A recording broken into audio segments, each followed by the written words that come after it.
इसी प्रकार घने भक्तों को परमात्मा ने सुख दिया। एक जगह नहीं, एक दिन में 1000 जगह प्रकट होते थे कबीर भगवान। किसी रूप में, कहीं किसी साधु रूप में उनको ज्ञान देते थे, कहीं पर भी खड़े हो जाते थे और अपनी अमृतवाणी सुनाना शुरू कर देते थे। जैसे आत्मा को परमात्मा की चाह सभी को है, और जहाँ भगवान की चर्चा होती है तो आत्मा एकदम उमड़ के आती है। जैसे आपने मदारी देखे होंगे, कहीं खड़े होकर डुगडुगी बजाने लग जाते हैं, 100-200 इंसान इकट्ठे हो जाते हैं, फिर अपना तमाशा देख कर पैसे लूट कर चले जाते हैं। परमात्मा ने वही तरीका अपनाया।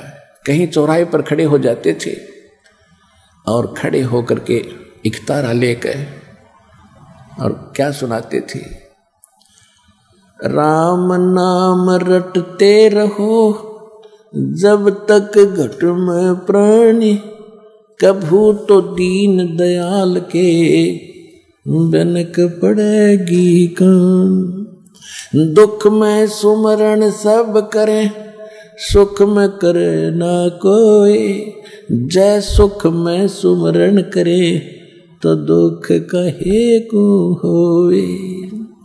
सुख में सुमरण किया नहीं, फिर दुख में करते याद, कहे कबीरता दास की कौन सुने फरियाद। पृथ्वी पति चकवे गए जिनके चक्र चलंत, ये रावण सरीखे कौन गिने ऐसे गए अनंत। सर्व सोने की लंका थी वो रावण से रणधीरम, एक पलक में राज विराजी फिर जम के पड़े जंजीरम। मन तो सुख के सागर बसरे है भाई और न ऐसा यस रे। मन तो सुख के सागर बसरे है भाई और न ऐसा यस रे। तो परमात्मा स्थान स्थान पर जाकर ये समझाया करते थे, अगम निगम को खोज लो बुद्धि विवेक विचार, उदय अस्त का राज मिले तो बिन नाम बेगारे।